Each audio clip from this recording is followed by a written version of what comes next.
What's up, guys? Thanks for tuning in to this video. I've been really having something on my heart, on my mind lately. My number one goal is to inspire. Okay, I'm not here to swag out. I'm not here to get famous. I'm not here to get paid. I'm here to inspire. For me to inspire at its full potential, I need to let you guys know who I am, who I was, and where I came from, and what I stand for. During high school, I had no clue what I wanted to do with my life. I didn't know what I wanted to do after high school, and it was stressing me out. I had dreams of going pro for basketball. That ended quickly. I had dreams of fighting in the UFC. That didn't last long. Came to conclusion I wanted to join the Army. So I signed up when I was 17 years old to join the military, and I left when I was 18. But before I left, I got really into fitness or CrossFit, getting ready for the Army. I met these group of guys who showed me what CrossFit was, and we started to train and work out together, and I noticed that I was pretty good to start out. Like, I'm actually winning, and I'm getting good times on these workouts, and I really enjoyed it. I joined the Army, I leave to basic training, and things are going great. On my shooting test, I get 38 shots out of 40, so I got gold on that. I got the highest PT score out of my whole battalion, which was like 600 people. Highest PT score, run, push-up, sit-up test, I got the highest. I got to my duty station, which was in Germany, so I lived in Germany for 4 years. You know, I still liked CrossFit, and I still liked working out and stuff, but there was a point where I completely fell off. I met these group of guys who weren't making the right decisions. I hit a couple dark, depressing times while I was in the military. I really got deep into drugs. I started to use oxycodone pills. I was drinking every night. I was drinking a bottle of NyQuil every night.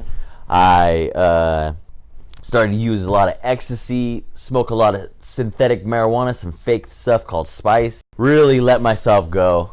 Really in a dark place with all the drugs and alcohol. Anyways, my 4 years up in the Army, and I'm getting out. I don't even go back home. I don't even go back to my family. I don't go back to my old friends in Oregon. I go to Georgia with one of the guys I met in the Army named Deamp. To this day, he's still my brother. Love that guy. But at the time, him and I were making horrible decisions. We were playing with guns. We were traveling nationwide across all the states with a pound of marijuana, selling marijuana. But we ran out of luck, and he ended up getting arrested, going to jail for a year and a half, going to prison.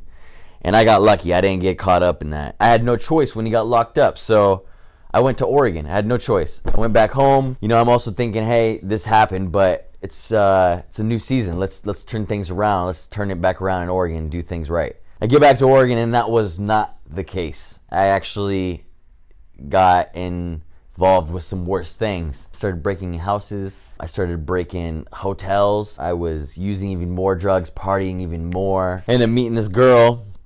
We dated a year and a half, and I ended up getting her pregnant. The fact that I was having a child, I was like, hey, we're having a baby. I'm going to try and be the best that I could be for this child. So I'm getting ready, right? I'm excited. But at the same time, this relationship I had with this woman was horrible. Very abusive. We'd put our hands on each other a lot. We would hit each other a lot. We'd curse at each other a lot. I was still using drugs. I was still using alcohol. You know, my life was already on an unhealthy path. And I met this woman, and it got even more unhealthy, but now in a relationship way. Anyways, during this 9-month period while she was pregnant, it was pretty rough, right? 9 months is up. We're going to the hospital thinking we're about to have this baby. I'm excited to have this baby. And, you know, she gets all ready and lays down and going through the operation, and the baby, Zariel was his name. Zariel, he was born, but he was a stillborn baby. And for those of you who don't know, a stillborn baby is a baby that's born but is born dead. And that day, Zariel didn't make it. And a stillborn baby is caused by many things. It's caused by actually hundreds of things, and they didn't even know what the real reason was. It could have been lots of stress. It could have been lots of things. Horrible. I was devastated. She was devastated. You know, it's a really, really sad time for me. After that incident, I left my girl. I left her. We broke up. it was just too much to bear with the baby, with the relationship, too much, right? And I have no place to live, and I'm living in my pickup truck, my white pickup truck in Oregon, homeless, still in the mix of drugs, but now I've taken it to a whole new level, and I started to use meth. Started to use methamphetamines. I would use it every single day, and I would be awake for 4 days at a time, and I would go to sleep for 48 hours, 2 days. I would sleep, and I'd wake up, and I'd start using methamphetamines again. And it was horrible, man. Like, it was very disgusting. Like, look at my life. My son's dead, left my girlfriend, I'm homeless, I'm on all sorts of drugs, I'm an alcoholic, I smoke cigarettes every day. Life is literally at an all-time low. I started to ask the bigger questions of life, like, why did this happen to me? What happens when I die? What happened when my son died? What's my purpose in this life? I asked all those things. I reached out to my cousin, the professor, Grayson. He just said, hey man, you need to just leave. Leave Oregon, pack your bags, come to LA right now. Don't waste no time. Come right now.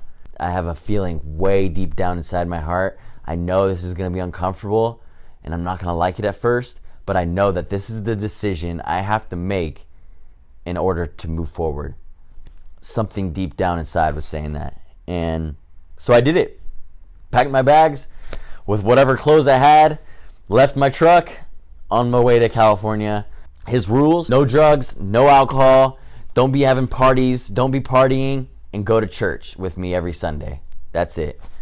And that was a lot, actually. I was uncomfortable. I was still smoking cigarettes behind his back. I'd smoke weed behind his back, but I'd still go on Sundays. And, you know, we were trying to take that step forward.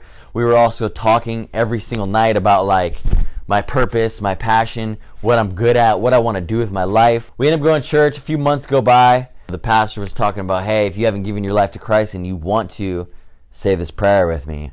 And at the time, like, I'm still depressed. I'm still smoking cigarettes. I'm still on drugs. I have nothing to lose. Let's give it a shot. Screw it. Let's see if it's real. So, bowed my head, said the prayer. I gave my life to Christ that night. Went on with my night. Went back home. Talking with Grayson about passion, what the goal is, more the next day. And he's like, hey, man, write all the things that you love. Write it all down in a notebook on a piece of paper. So I did. I wrote it all down, right? I wrote, oh, I like basketball. Oh, I love music. Oh, I used to like working out, fitness. I wrote Jesus now that I'm a Christian, you know? And I was like, hey, I wrote Jesus fourth, and if I'm going to take this serious, I need to write him up front. I need to put Jesus on top. I erased it, boom, put Jesus on top. As soon as I did that, I started to think about it. I was like, Jesus sacrificed. That's what he did. And I was looking all down the list, saw fitness, and I knew I loved fitness, and I was like, sacrifice. It just hit me. And I looked at my cousin, I said, sacrifice. And he's like, what?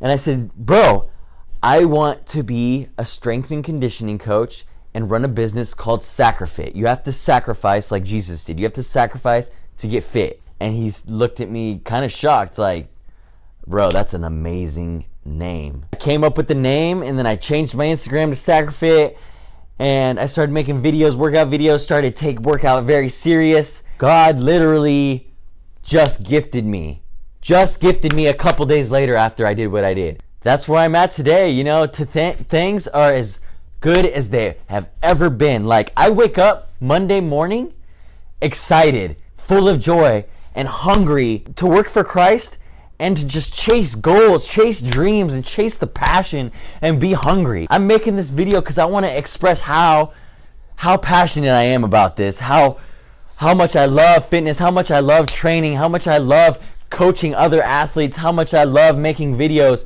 Like, I'm here to inspire you guys, not to only make you better athletes, but I want to help you guys push and better your lives, because my life was horrible. I was down in the dirt, as far as you could be, down in the dump.